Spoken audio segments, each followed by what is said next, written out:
The Emperor's Challenge. The grand hall of the Zetherian imperial palace stretched toward the stars, its crystalline walls refracting the light of 3 suns into countless rainbow fragments. Admiral Maya Rodriguez stood before Emperor Krax's obsidian throne, her Earth Defense Fleet uniform a stark contrast against the ethereal architecture surrounding her. She maintained perfect posture despite the crushing artificial gravity the Zetherians preferred, a subtle reminder of their physiological superiority. Emperor Krax rose from his throne, his iridescent scales shifting colors with each movement. Standing at 12 feet tall, he towered over Maya, but she didn't flinch. The Emperor's 4 eyes narrowed as he studied her, his disappointment evident in the low-frequency hum emanating from his thorax. So this is humanity's champion? His voice resonated through the chamber. Your species continues to perplex me, Admiral Rodriguez. Despite your obvious physical limitations, you persist in believing yourselves our equals. Maya's dark eyes met his gaze steadily. With respect, Your Imperial Majesty, equality isn't measured by physical attributes alone. A ripple of murmurs spread through the assembled Zetherian court. No one had ever dared to challenge the Emperor's words so directly. The ceremonial guards tightened their grip on their quantum spears, their scales flickering with agitation. Indeed. Krax descended the crystalline steps, each footfall echoing with authority. Perhaps it's time we put that theory to the test. For 3 centuries, we have watched your kind spread across the galaxy like a virus, adapting and surviving where you should have perished. Our scientists say it defies logic. Our military strategists call it impossible. Maya remained silent, knowing the Emperor wasn't finished. The fate of Earth hung on this diplomatic mission, and she couldn't afford to make a mistake. I propose a challenge, Admiral, Krax continued, circling her slowly. 3 trials that will test the limits of what you claim makes humanity special. Should you succeed, the Zetherian Empire will recognize Earth as an equal power and establish a lasting peace. Should you fail? His scales shifted to a deep crimson. Earth will submit to Zetherian rule, and your species will finally accept its proper place in the galactic hierarchy. The stakes were astronomical. Maya knew she should consult with Earth's government, should carefully consider the implications. But she also knew humanity would never get another chance like this. The Zetherian Empire's technology was centuries ahead of Earth's. If they decided to invade, the war would devastate countless worlds. What are these trials, Your Majesty? Krax's scales rippled with amusement. The trial of mind in the maze of Cthor, where logic and reality intertwine.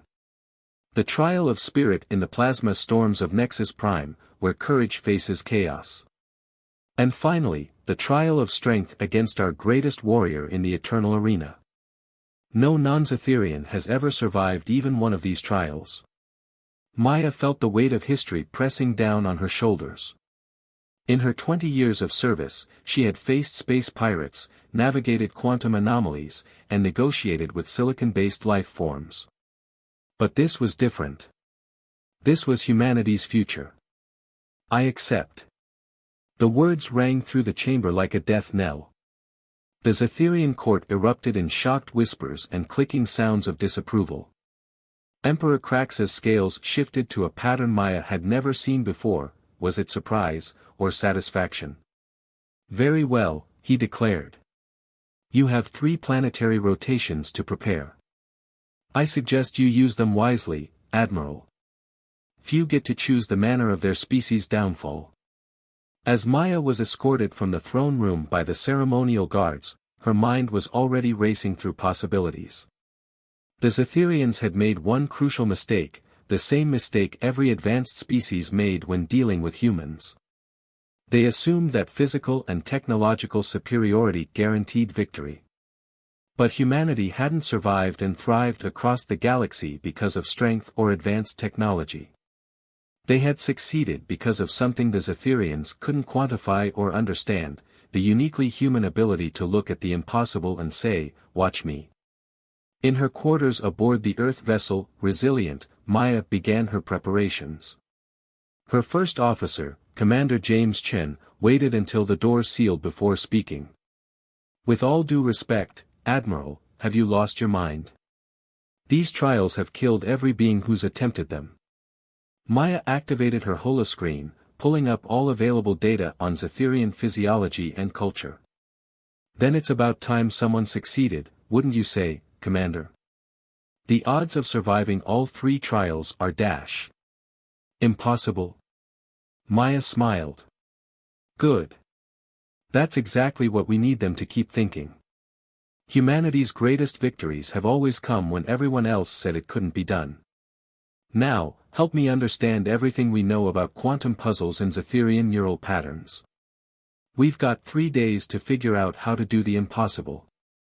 As the Resilient orbited the Zetherian homeworld, Maya Rodriguez prepared to either save humanity or doom it. But one thing was certain, she was about to show Emperor Krax exactly why humans had earned their reputation across the galaxy. The impossible was just another word for something they hadn't done yet. Trial of the Mind. The maze of Cthor loomed before Maya, its crystalline walls stretching infinitely in all directions. Unlike the elegant architecture of the Imperial Palace, these crystals were raw, untamed, and seemed to pulse with their own inner light. They reflected not just light, but thought itself, a psychoreactive material that the Zetherians had discovered millennia ago but never fully mastered. Commander Chen's voice crackled through her neural calm one last time before she would enter the maze. Admiral, our scans show the crystal matrices are generating quantum entanglement fields. They're literally bending reality in there. Understood, Commander. Maintain position and remember Protocol Echo 7 if I don't return within the allocated time. Maya took a deep breath, checking the seal on her envirosuit one final time. The suit was a marvel of human engineering, lightweight, flexible, and equipped with enough sensors to give her at least a fighting chance at understanding what she was about to face. Emperor Krax's voice boomed across the crystalline plain. The trial of mind begins now, Admiral Rodriguez. You have 1 planetary rotation to reach the center of the maze and retrieve the cosmic seed. Remember, the maze doesn't just challenge your ability to navigate space. It challenges your ability to comprehend reality itself. Maya stepped through the threshold. Immediately, the world around her shifted. The crystals seemed to sing, their frequencies changing with her every thought. She watched in fascination as mathematical equations sprouted like vines across their surfaces, each one more complex than the last. Incredible, she whispered, her scientific mind already racing to understand the patterns. The Zetherians had created a physical space where quantum mechanics weren't just theoretical, they were visible, tangible, and devastatingly beautiful. As she ventured deeper into the maze, the challenges began. A corridor split into 3 identical paths, each one showing a different version of herself walking down it. Quantum superposition made manifest. Maya smiled, remembering her studies of ancient Earth philosophy. The observer effect, she muttered. The act of observation collapses quantum possibilities into a single reality. She deliberately turned her back on the corridors, closed her eyes, and waited. When she opened them again, only one path remained. The deeper she went, the more reality began to fragment. Time moved differently in each section of the maze. In one crystal chamber, she watched herself enter the room before she had made the decision to do so. In another, she had to solve complex probability equations that determined whether particles would exist in the next chamber she entered. 4 hours in, she encountered the first remnant of a previous challenger, a Zetherian scholar who had apparently lost their mind trying to comprehend a paradox chamber. The scholar's notes, etched into the crystal walls, showed increasingly erratic attempts to reconcile classical physics with quantum mechanics. Maya paused, studying the equations. The scholar had been brilliant but had made a crucial mistake. They had tried to force the quantum world to conform to classical logic. But humanity had learned long ago that sometimes, the only way to understand something was to accept that you couldn't fully understand it. The map is not the territory, Maya quoted an old Earth saying, pressing forward.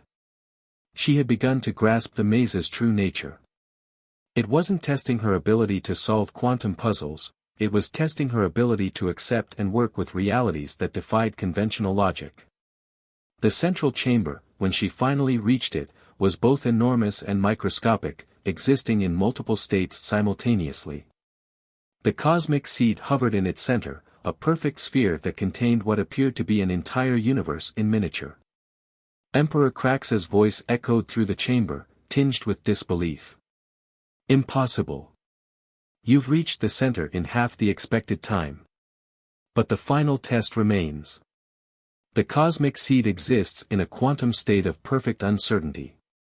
No being has ever been able to grasp it without collapsing its internal universe into nothingness.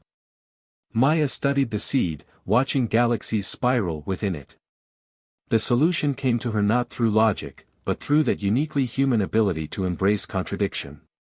She reached out, not trying to grasp the seed, but offering her hand palm up beneath it. The uncertainty principle tells us we can't simultaneously know a particle's position and momentum, she said clearly, knowing the Emperor was watching. But it doesn't say we can't dance with it. The seed, responding to her understanding, gently descended into her palm. The universe within it continued to spin, unchanged. Maya had neither tried to force it into a single state nor rejected its paradoxical nature. She had simply accepted it for what it was. As the maze began to dissolve around her, returning her to the crystal plane where she had started, Maya heard murmurs of astonishment from the gathered Zetherian observers. Emperor Krax stood at their center, his scales shifting through patterns she now recognized as indicating deep thought. You have survived the trial of mind, he announced, his voice carrying a new note of respect. But do not celebrate yet, Admiral. The trial of spirit awaits, and the plasma storms of Nexus Prime have no interest in quantum theories or philosophical insights. They respond only to raw courage and will. Maya carefully placed the cosmic seed in its designated containment field, her mind already turning to the next challenge. The maze had taught her something valuable. Sometimes the key to human survival wasn't understanding everything, but knowing how to proceed even when understanding was impossible. Commander Chen's voice came through her calm, thick with relief.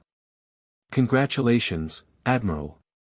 But the readings we're getting from Nexus Prime, the plasma storms are like nothing we've ever encountered. Maya smiled, despite her exhaustion. Good.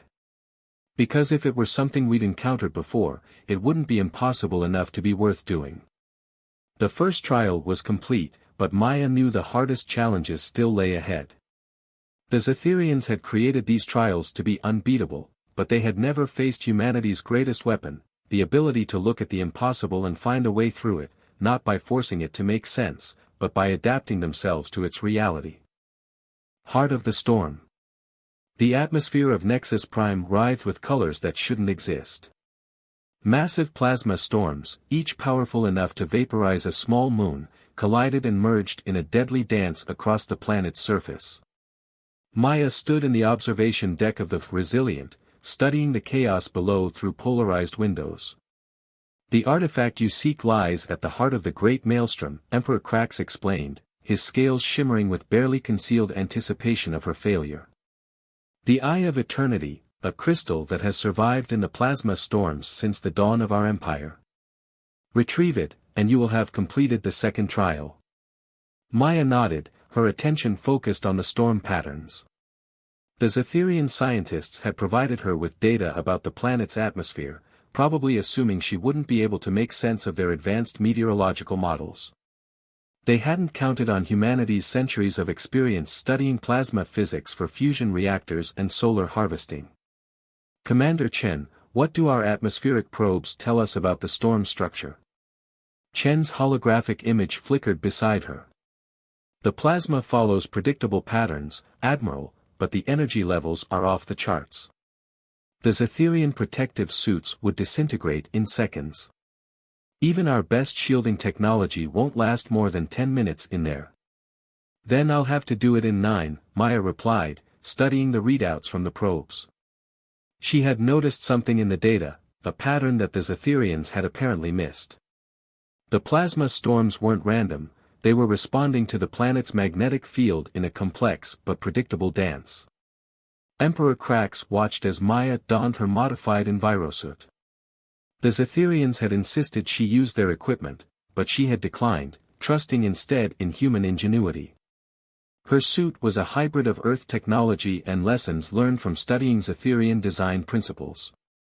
Most importantly, it incorporated a discovery that her species had made centuries ago: sometimes the best way to deal with overwhelming force wasn't to resist it, but to work with it. "Your species' stubbornness continues to astonish me," Krax commented as Maya prepared to descend. "The Great Maelstrom has existed for millennia. It has devoured ships, armies, and entire civilizations. What makes you think you can succeed where all others have failed?" Maya sealed her helmet, checking the neural interface that would allow her to control the suit's adaptive shielding. "Because, Your Majesty, humans have a saying, the storm is not our enemy, it's our teacher." The drop pod released, and Maya plunged into Nexus Prime's atmosphere. Immediately, the pod was buffeted by winds moving at near-relativistic speeds. Plasma arcs longer than Earth's diameter crackled around her, their energy readings breaking every scale on her instruments. But Maya wasn't fighting the storm, she was reading it, feeling its rhythms through her suit's sensors.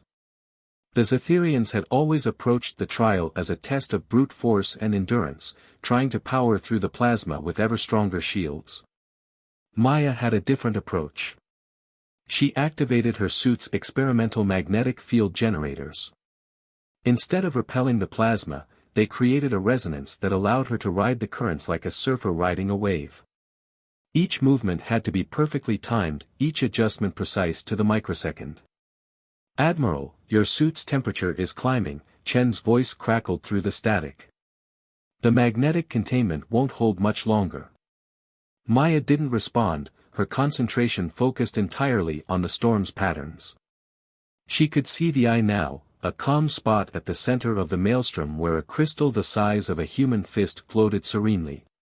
The challenge wasn't reaching it, the challenge was understanding why it remained there, untouched by the chaos around it. As she drew closer, realization struck. The Eye of Eternity wasn't surviving despite the storms, it was conducting them, acting as a focal point for the planet's electromagnetic field. The entire storm system was a vast, natural particle accelerator, and the eye was its heart. "It's not just a crystal," she breathed in wonder. "It's a key." Making a decision that would have seemed insane to any observer, Maya deliberately deactivated her suit's magnetic shielding. For a fraction of a second, she was completely exposed to the full fury of the storm. In that moment, she reached out and grabbed the eye. The effect was instantaneous. The crystal's natural frequencies synchronized with her suit's systems, creating a perfect harmony with the surrounding plasma. The storm wasn't trying to destroy her, it was trying to achieve resonance. Maya's ascent was faster than her descent, riding the plasma currents with the eye's help. When she emerged from the atmosphere, her suit was scored and partially melted, but she was alive.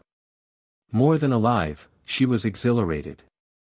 Emperor Krax waited on the observation deck, his 4 eyes wide with disbelief. "How?" he demanded. "How did you know to synchronize with the storm instead of fighting it?" Maya carefully placed the Eye of Eternity in its containment field. "Because humans learned long ago that the most powerful forces in the universe don't have to be our enemies.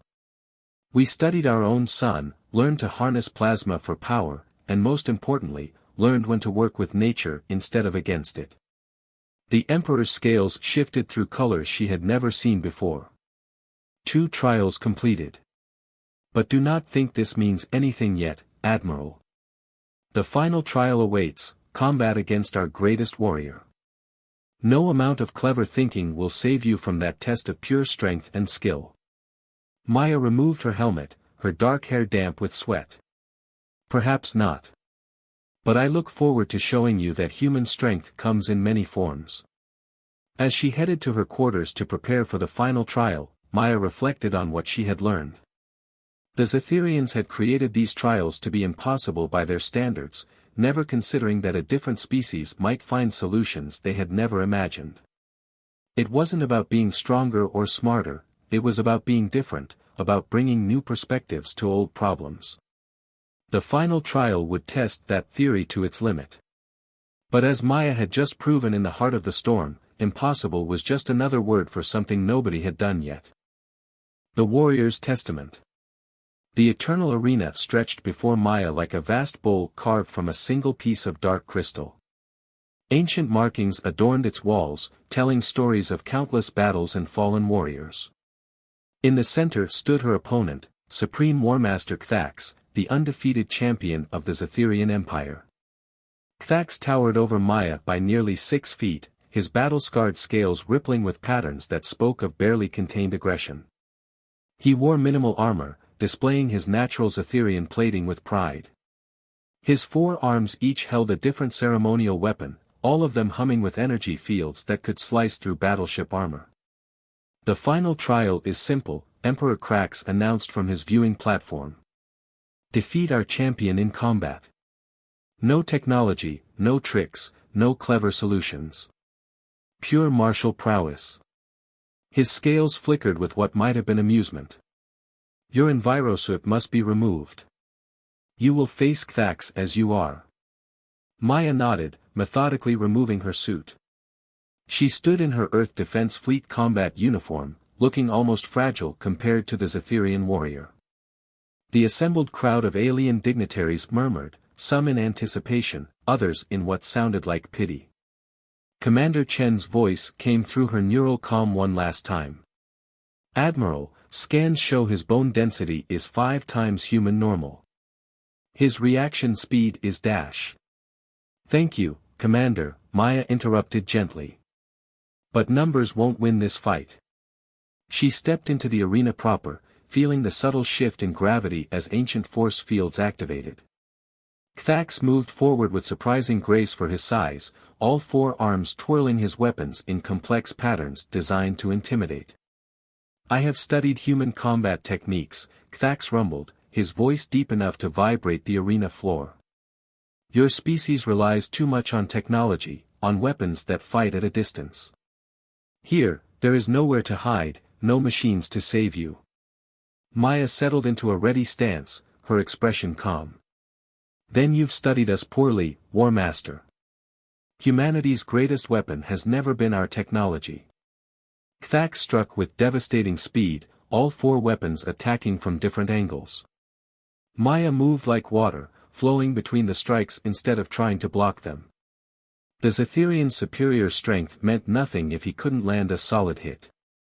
You cannot dodge forever, human, Cthax growled, pressing his attack. This is a battle, not a dance. Maya smiled, still moving, still analyzing. Why not both?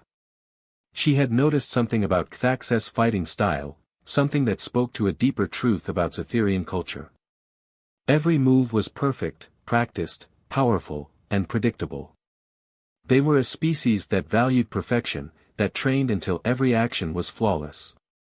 But in achieving that perfection, they had lost something crucial, adaptability. The battle continued, Cthax's frustration growing with each failed attack. Maya hadn't thrown a single punch, hadn't attempted to strike back once. To the Zetherian crowd, it looked like she was simply prolonging the inevitable. To Maya, it was a lesson in physics and psychology. Fight back. Cthax roared, his attacks becoming stronger but less coordinated. Show some warrior's pride. Pride, Maya replied calmly, still moving, still studying, is not the same as wisdom. She had seen enough. Cthax's fighting style was based on Zetherian physiology, 4 arms, incredible strength, natural armor. But those advantages came with hidden weaknesses. His multiple limbs required complex coordination. His strength meant greater momentum. His armor made him less flexible. Maya finally struck back. Not with power, but with precision. A slight push here, a redirected attack there. She used Cthax's own strength against him, turning his perfect but rigid combat forms into liabilities. The bigger they are, humans had always said. The first weapon flew from Cthax's grip, sent spinning away by a perfectly timed deflection. The second followed moments later, Maya's movements becoming more assertive but no less efficient. The Zetherian warrior's frustration turned to confusion, then to something approaching fear. Impossible, he growled, attacking with his remaining weapons in increasingly desperate patterns. You cannot defeat me with such weak strikes. I'm not trying to defeat you, Maya replied, her breathing controlled despite the intense exertion. I'm teaching you. The final phase of the battle was almost beautiful in its simplicity. Maya stopped avoiding Cthax entirely, instead moving inside his guard. Close combat should have been suicide against a larger, stronger opponent with multiple arms. But she had turned those advantages into disadvantages. In close quarters, Cthax's longer reach was useless, his multiple arms got in each other's way, and his superior strength meant nothing. The final blow was almost anticlimactic, a precise strike to a neural cluster that Maya had identified during her earlier evasions. Cthax froze, then toppled like a fallen tree. His remaining weapons clattered to the arena floor.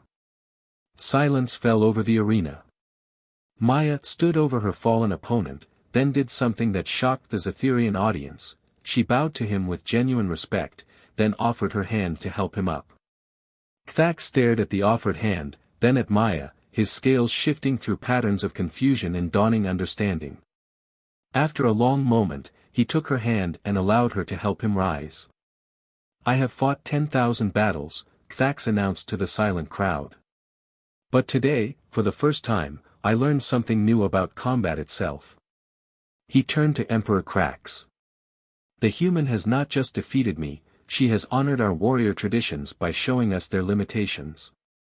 Maya faced the Emperor, standing tall despite her exhaustion. The final trial is complete, Your Majesty. But its lesson isn't about who is stronger. It's about understanding that different kinds of strength exist, and that true wisdom lies in recognizing when to use each one. Emperor Crax's scales had shifted to a pattern Maya had never seen before.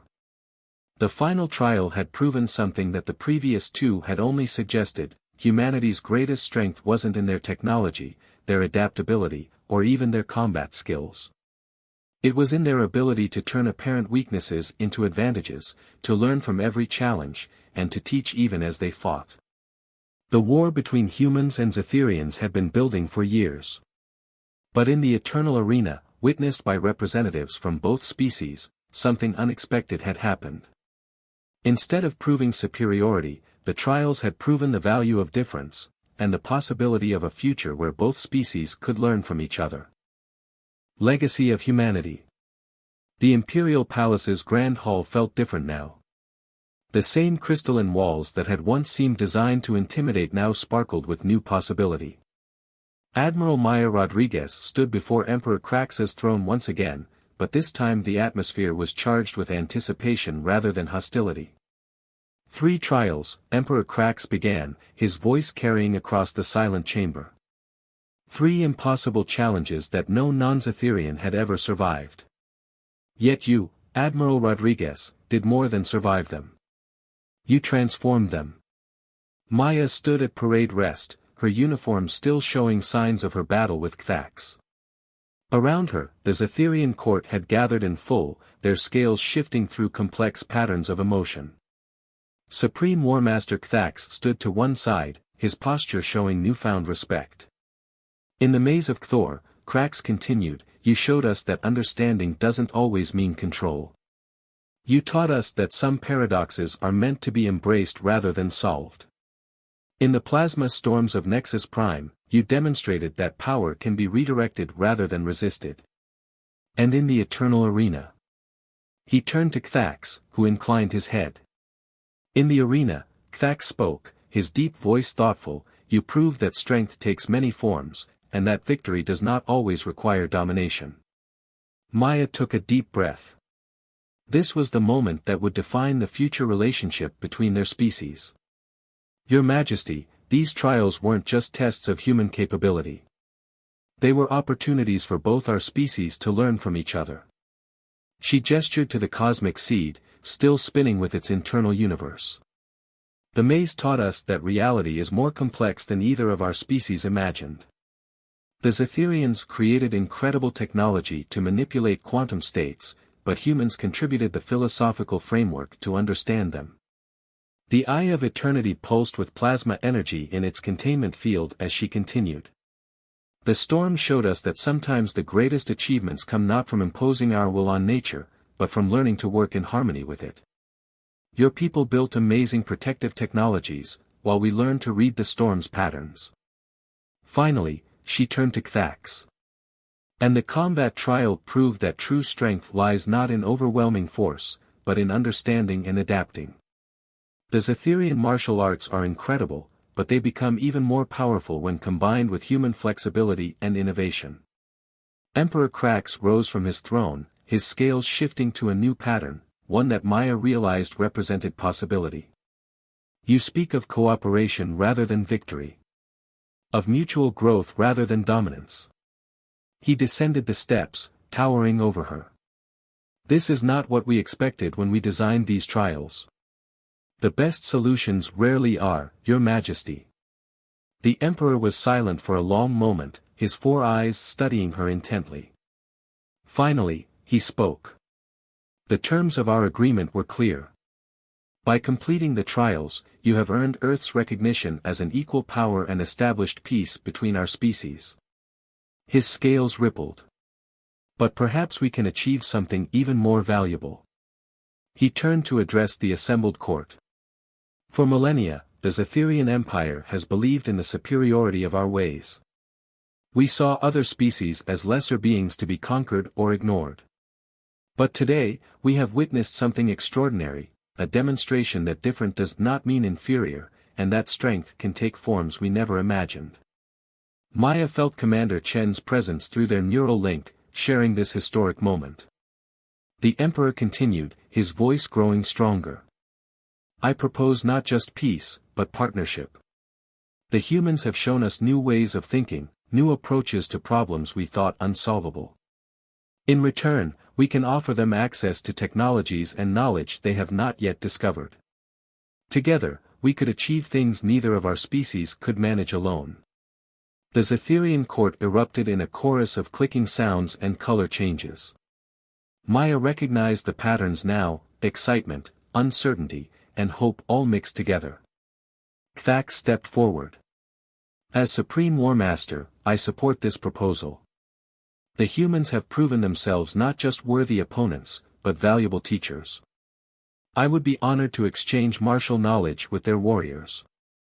One by one, other Zetherian leaders stepped forward, scientists eager to explore human theoretical frameworks, engineers intrigued by human adaptive technologies, philosophers curious about human perspectives on quantum reality. What had begun as a challenge of superiority was transforming into an opportunity for unprecedented cooperation. Maya felt the weight of the moment. Your Majesty, humanity would be honored to partner with the Zetherian Empire. We have much to learn from each other. Emperor Krax's scales shifted to a pattern of formal declaration. Then let it be known across the galaxy, from this day forward, the Zetherian Empire and Earth stand together as equals and allies. The impossible trials have given birth to an impossible partnership. As Maya prepared to return to the Resilient, to report this unexpected outcome to Earth's government, she reflected on the true legacy of what had happened. The trials had been designed to prove human inferiority, but they had instead demonstrated something far more valuable, that the greatest achievements come not from proving oneself superior, but from being willing to learn, adapt, and grow together. Commander Chen's voice came through her neural link. Admiral, the quantum communicators are ready to transmit to Earth. They're not going to believe this. Maya smiled. Tell them to get ready for some impossible changes, Commander. Because if there's one thing humans and Zetherians have in common now, it's that we're no longer bound by what others think is possible. As the crystalline spires of the Zetherian capital glittered beneath 3 setting suns, a new chapter in galactic history began, one that would be written not by a single species claiming superiority, but by two very different peoples learning to combine their strengths and overcome their weaknesses together. The impossible trials had ended, but the real challenge, and the real adventure, was just beginning.